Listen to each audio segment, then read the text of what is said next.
Hello and welcome to this installment on my video series on building a live set in Ableton Live that's kind of a mixture of DJing, hardware and software.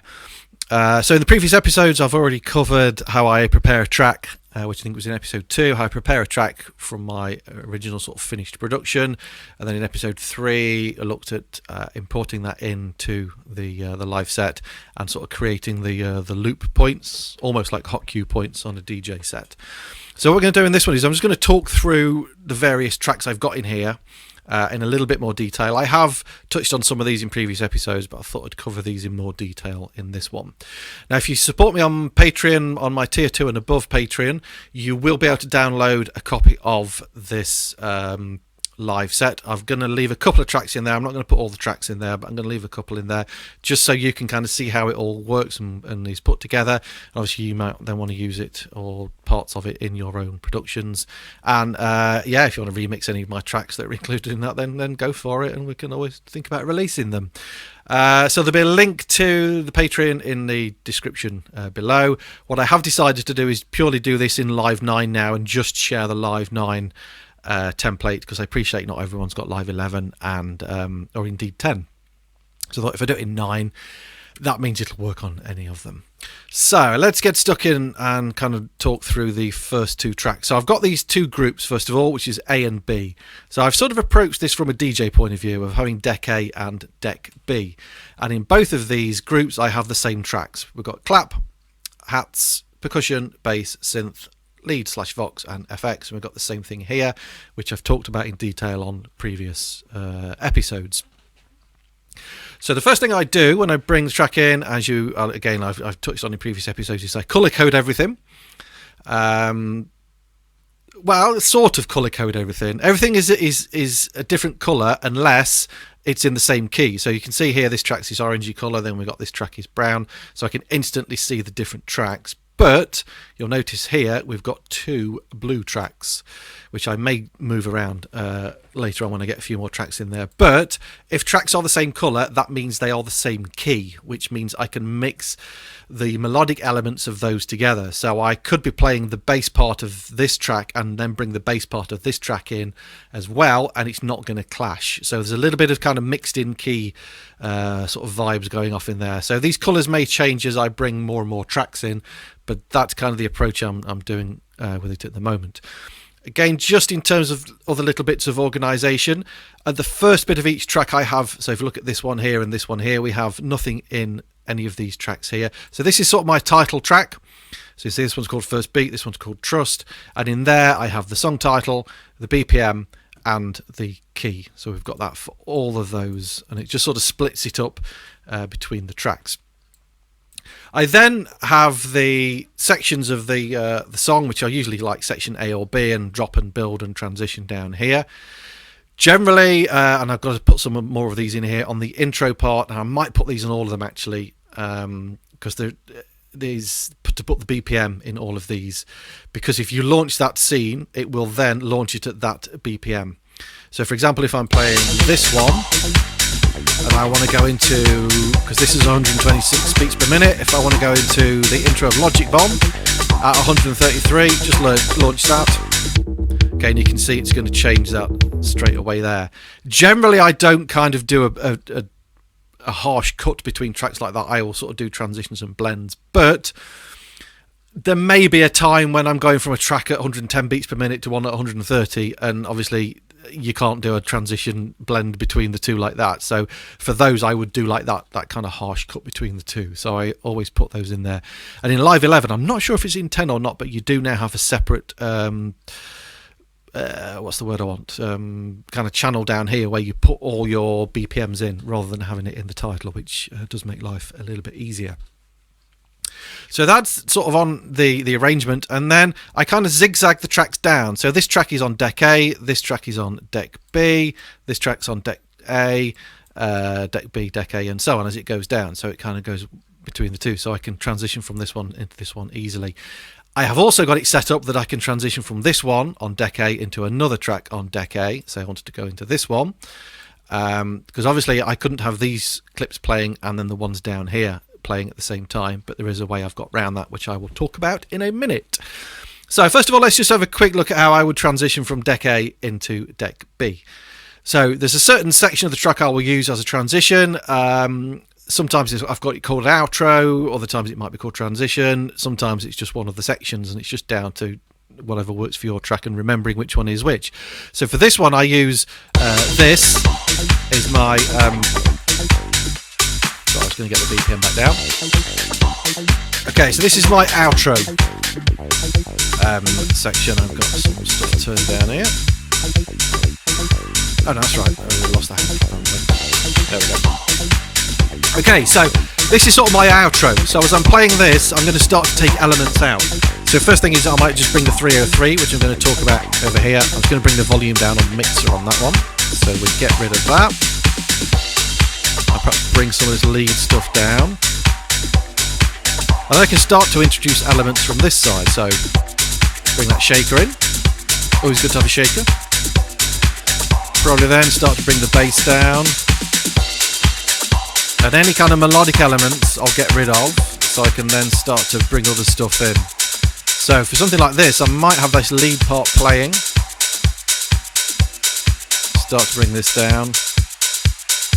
Fade this up. I'm doing this with a mouse. I don't normally do it live with a mouse. I do it with a controller on the iPad, which we'll cover later. But so you can see what I'm doing. I'm doing it this way. Okay, so we bring that in.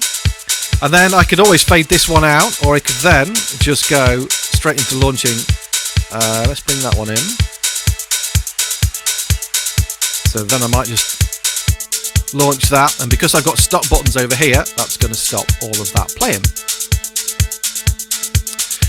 Okay, so that's one way I can do it. I can bring bits in and out, fade stuff out down here, and so on.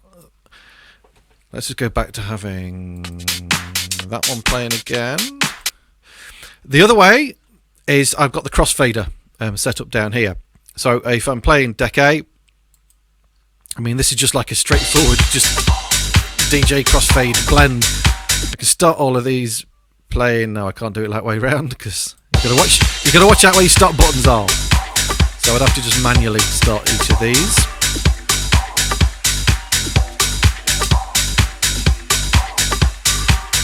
Okay, and I would probably have that kick playing as well. Okay, so then we can just fade between the two. It's not as smooth as doing it that way, but there are times when it's useful to have that. And again, I've got this set up on a MIDI controller for the crossfade. Okay. So that's a couple of ways I can transition. So now let's say I want to transition from this track on deck A to another track on deck A. So going from, say, First Beat, which is that track, into Logic Bomb, and still do it as I've done it previously. So what I have is I have another track over on here, which is just the transition. So this is basically a copy of this track, these tracks here, okay, which is my transition. So it's going to be slightly different for each track. But so what I would do then is if I'm playing this one, instead of going to this, which would have been my transition, I would go to this.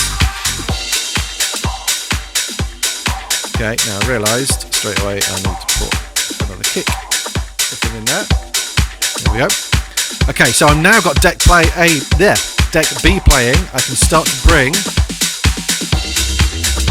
stuff in over here. Okay, I realised that bass was down. I would transition that out.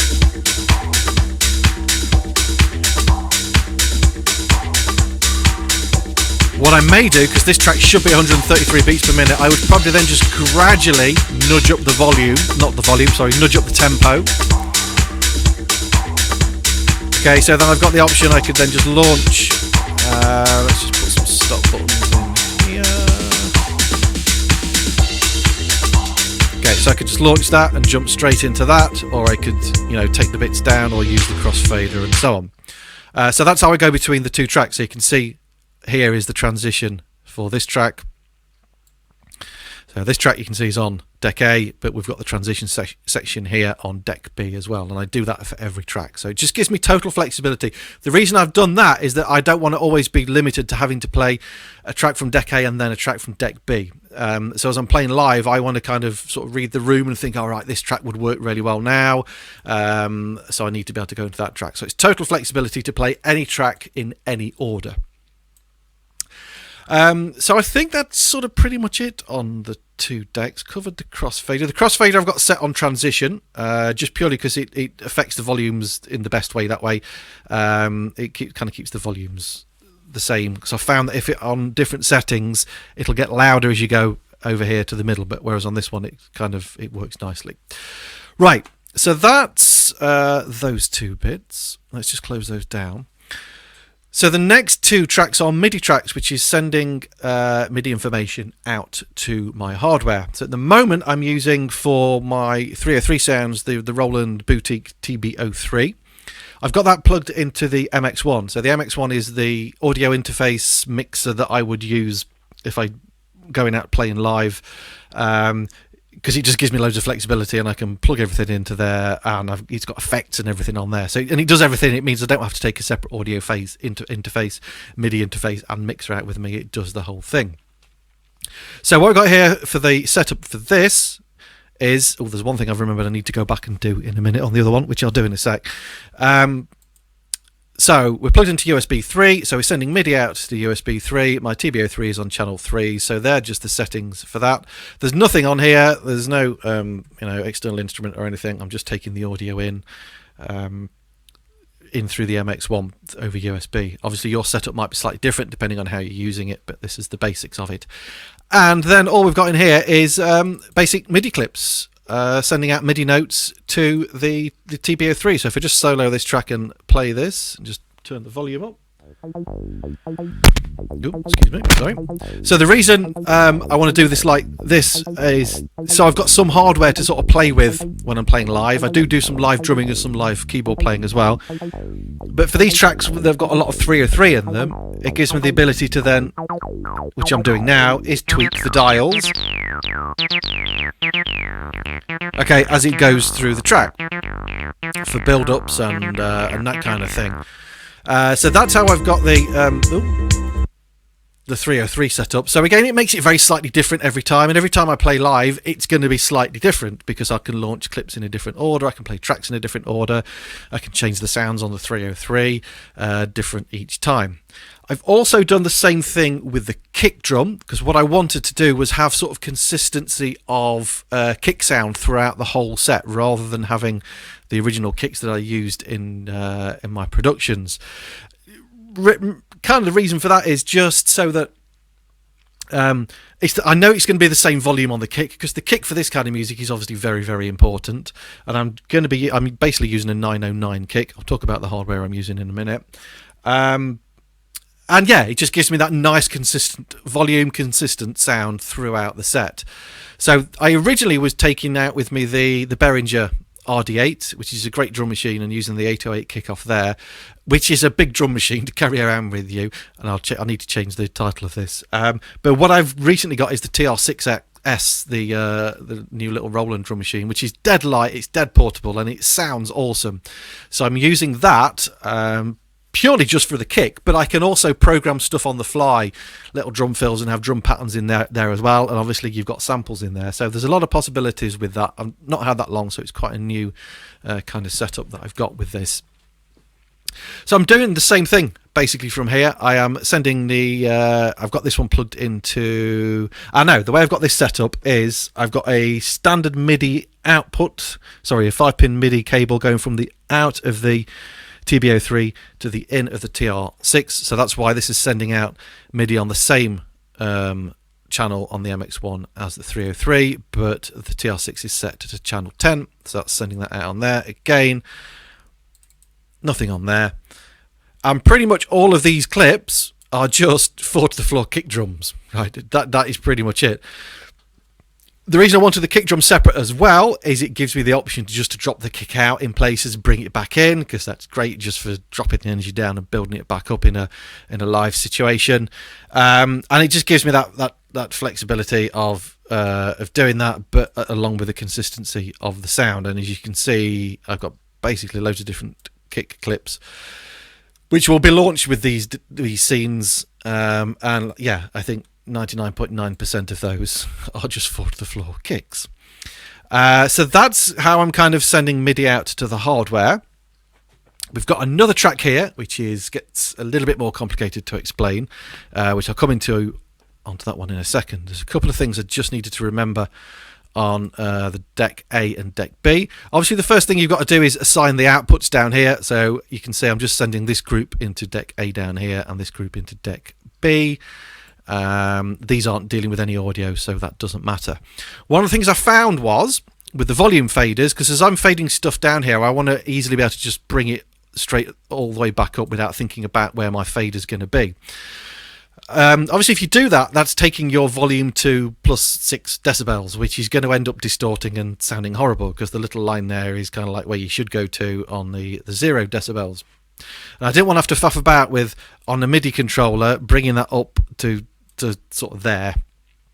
So what I've done for the controller I'm using, which is basically an iPad using an app called Touchable, on every one of these tracks I've put the utility device and set it all at -6 decibels. So when this goes right up to full, that's going to take it down to -6, which cancels it out, and it's the same as it going to 0, and that stops any issues with clipping. And as I go through, you'll see I've got that on every single track. Okay, I've also got a filter, auto filter on each track, because that gives me the option then as well to, rather than using the volumes to fade out, I can use the filter to fade stuff out as well. I'm not using that a lot at the moment, but that is probably something I will work on a bit more again with some sort of MIDI controller. So yeah, that was just the bit I'd forgotten about on that. Right, so let's deal with this track now, the samples. So the samples channel relates to, if I just switch over just to different camera, this one, hello, so you can see me. So this channel relates to what I play on these drum pads. So in terms of hardware that I take out with me, and I'll go through the hardware fully in a separate video, but I've got an iPad, I've got the MX1, I've got the TB03, we've got the TR6, a mini log, and these drum pads, because I play some tracks I will actually play live drums on, and others I will use these to trigger samples. Now, one thing I didn't want to have to do with this was to have to keep changing the settings on here and going through different kits with different samples. I wanted it to just be left on one kit on there, and then Ableton to do the work for me. So I have that. Basically, don't have to touch anything on here. If I just go back to the Ableton screen, which is that one. What I'm then doing is using like a chain selector thing with different samples on, which I will attempt to try and explain. So if I remember rightly how I did this, I've got an instrument rack. Let's just set this up from scratch. Okay, so it's a MIDI track. Let's put it on here. I think this is how I did it, if I remember rightly. There may be an easier way of doing it than this, but this is the way I did it. So I had an instrument rack. Okay, started out like that, and then I put a drum rack in the instrument rack. Okay, like that, and you can then I think that's the one that I've opened. Yeah, that is exactly how I did it. So let's get rid of that. That's how I did it. So it's a drum rack within an instrument rack. So let's just get rid of that for now. So this is the one I'm using, which is here. So I've got 3 separate drum racks, basically, in here for now. And I've named these according to the track. So if I just highlight each one, and let's just go back to that camera. If I hit this pad. Okay, this pad is got different vocal samples on. And that over there. Okay, so if I go back to that, so you'll see these light up on here as I hit them. Okay, so that's that Logic Bomb there. If I select this one, ooh, no, it's not going to do it, I don't think, this way. No, I would have to do it with the chain selector thing. But anyway, that's the drum rack for Logic Bomb, that's the drum rack for the track Silence, and that's the drum rack for Flow State. So in Flow State I have a vocal sample and like a bass sound. In Silence I have vocal sample and this thing here. So what I'm using is the chain selector. Okay, so once you've got this bit open, it is that one there. You've got to make sure that's open there. So chain number 1 or 0, okay, is Logic Bomb. The selector for number 2 is silence. So if I did actually move that along and selected that, okay, you can hear now when I hit the pads, it's doing that one. If I select this one, oh, I've not selected it. I don't think it's there. Okay, it's selecting that one. So we do that automatically with a MIDI clip. So we're using a blank MIDI clip. So if I put another one in here, so let's get this ready for, say, a new track. That sample's going to play for ages. Okay, this one would be on the next chain along. Okay, the next kind of selector thing. So that would be on there. That would be on number 3. So all I've got to do is set up a blank MIDI track, MIDI clip, to select each one of these, and then the drum pads are changed automatically. I'm hoping this makes sense. So let's have a look at this first one. So this is for Logic Bomb. So what we're doing, we're in the envelopes section here. So what I've selected is instrument rack, okay, in that box, and then down here I'm choosing the chain selector, and then all I've got to do is here is put like an automation line in on 0. And so at the moment I'm on the samples. I'm just playing these. If I just show you what I'm doing there, I'm just hitting that there like that. Okay, if I now launch this clip, the track's playing now, but if I now hit the pad, okay, it's changed onto that. If I just do the same thing then, in fact, can I get this right? What we'll do is on this multicam. Oh, we've got it on here anyway.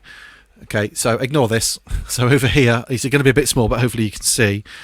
If I then want to activate the samples for silence, I would start that clip going, okay, which is this one here. And now, okay, I've got those on there.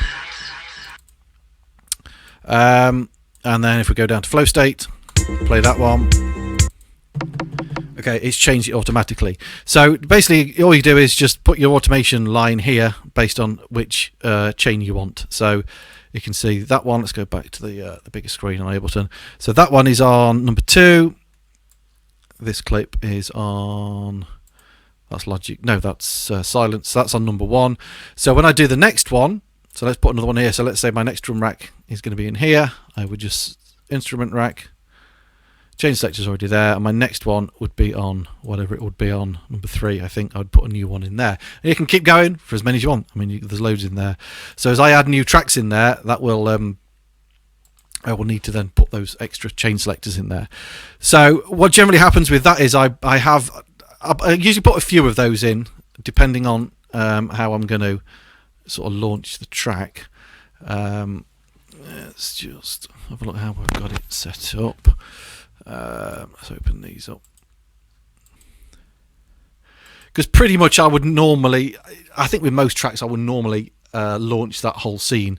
So whenever I launch any of these, this is going to take that into the correct, sort of load the correct samples in on that drum rack that way around. If for any reason I don't do it, it's just a case of remembering to hit that. Once you've hit it once, that's fine, it's done. So that's how I'm dealing with the samples. For the Minilog channel, all I'm doing here is sending out program change messages. So I don't have to scroll through presets over on the Minilog. So again, we're using blank or dummy MIDI clips. Let's open that one up. So it's really just this section down here, program change. So that one is for Trust, is it? What's this one for? So you can see that one's program 2. I'm not quite entirely sure why I'm on bank 32. I don't think that's right. I've got to change that, because I think, I'm not sure whether that's a setting that you need or not. I can't remember. One thing to remember when you are, if you're doing this, I have been doing this over just standard MIDI cable, 5-pin MIDI cable, and I got it, I've got the MIDI out from the MX1 going to the MIDI in of the Minilog, and it's a little bit hit and miss. It does work better over USB, And I'll just plug that in just so you can sort of see, so I can show you the settings of that if you have got a mini log for sending program change messages to. Okay, so I've just I just need to work on the settings a little bit more on the MIDI channel for the the standard MIDI connection for the mini log. It works fine over USB, so I've just done it that way for now. So just in the settings, obviously we need where's my mini log? So it's down here on the output. So it's basically just track you need on, I think, for it to work. It seems to work for me for that. But the one you're looking at is sound, okay? Because we need to send it to that output to change the doodah or the program change. So which track am I on that one? Let's just go to the fuller sized one here. Yeah, let me just get rid of that bank. I just want to see if I do need that on to be anything. So at the moment, the mini log, I'm just playing the mini log there, which is sounding really weird for some reason, don't know why, but let me just see if it does do it. If I send, yeah, it is doing it on that. Ooh, that one's on bank 32 as well. Right, let's just try it on the other one. So I can't remember if that was a thing I needed to do or not. No, it seems to do it without that. I'm getting some other weird MIDI nonsense going off. But yeah, so on the mini log, I've got program 2, which is the one down at the bottom, is the synth sound for silence, which is, if I just go over here, you can see as I play that. Okay, if I launch this clip, so let's go over back onto here. If I launch this clip, so this is the bass sound for, okay, and if I now go over to the mini log, okay, different sound there. So we've got the multi-camera one, so that's playing Trust. If I launch this one,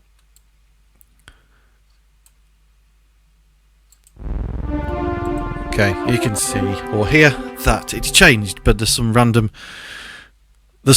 happening. I don't know why, which doesn't normally happen, but there you go when I do that. So yeah, it's really just a case of putting in your program number in here, and that's all it is, and just setting it up down here. So I'm sending MIDI to the mini log sound, which is that one, and my mini log is on MIDI channel 5, so you just choose your MIDI channel down there, and that works fine. And I do that the same, so I generally just have that as a single MIDI clip at the beginning of each track. So again, if I'm launching that scene, that's fine, it'll activate the program change message. If not, I've just got to remember to play that clip.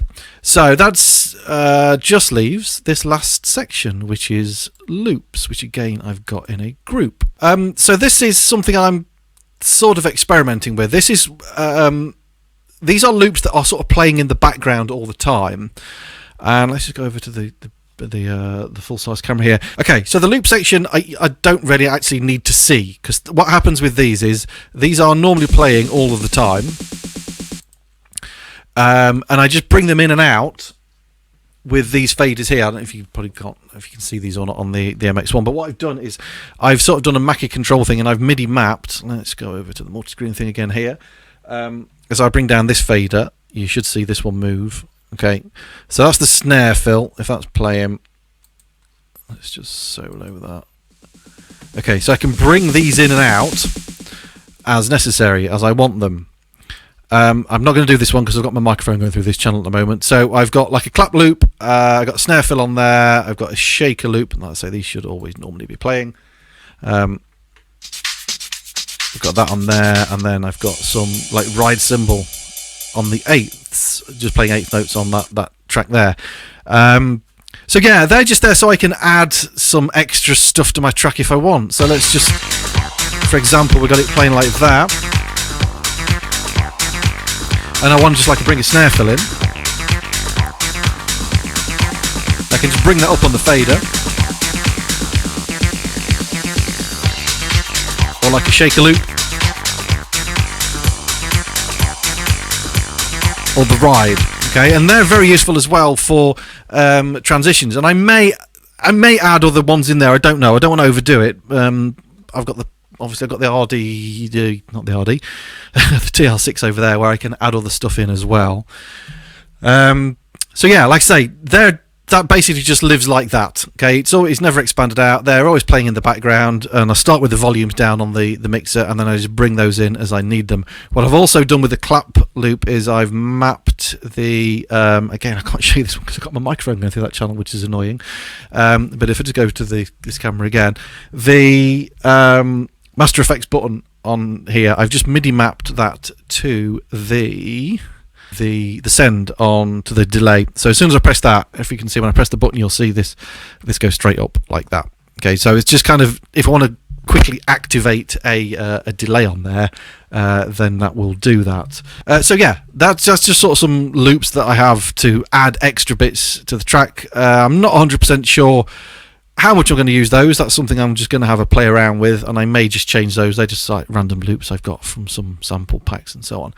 And that basically is the kind of like the walkthrough of the live set. So I'm probably going to I'll do one more video in this series where I'll go through the hardware. Let's go over to this so you can look at my lovely face. Hello. So yeah, I'll go through on the next video, I'll go through the hardware and how I've got everything connected. I mean, it's fairly straightforward, but I will go through that. And also have a quick look at the iPad app that I'm using, which again is, when it works, it's brilliant. It's just a little bit hit and miss at getting it connected, and it bothers me of taking this out and going and playing live with it with that. So that's something I'm gonna look at, and I may do a follow-up video on this at some stage in the future if if things change. The other thing I've also done, and I'm going to do this probably as a separate video, which will come up in the next few weeks, is I've sort of recreated this on the Deluge, which is over there. But that's coming up in another video. That's going to be of interest if you use a Deluge. So thanks for watching. Hopefully that makes sense. I know it's a fairly lengthy video. I will have put timestamps in this so you know you can kind of skip around the parts of it. But yeah, if you've got any questions or comments, or indeed any suggestions as to how I can improve the live set, make it a bit more streamlined, then stick those in the comments box as usual. Like, subscribe, click the bell so you get notifications when I upload new videos. And yeah, if you want to consider supporting me on Patreon, then that is much appreciated, and I just use that money to put it back into the channel and get new gear and new reviews and new stuff as well. And I will also do a final video where I'll just do a performance, so you can kind of see everything in action and see how it works and all flows together. So thanks for watching, and I'll see you in the next part. Cheers.